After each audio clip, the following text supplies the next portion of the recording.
banyak loh heboh masyarakat di Aceh ini Bu yang mengatakan bahwa baju yang Ibu pakai sekarang adalah baju kerajinan dari masyarakat Aceh Singkil.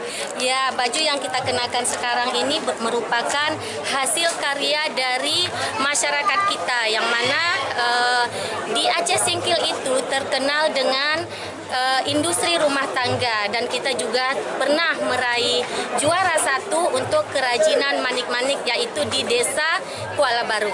Berarti ini murni karya dari wanita yang ada di Aceh Singkil ya Bu? Ya, murni dari remaja-remaja putri dan bukan buatan mesin.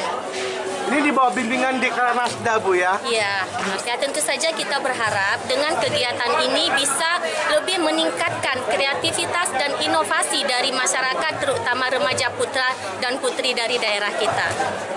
Ya, tentu saja kita berharap acara ini bisa semakin meningkatkan giat dari Dekranasda, yang mana di daerah kita mungkin Dekranasda bisa meningkatkan kreativitasnya mengenai kerajinan, juga dari industri mungkin, yang mana kita memiliki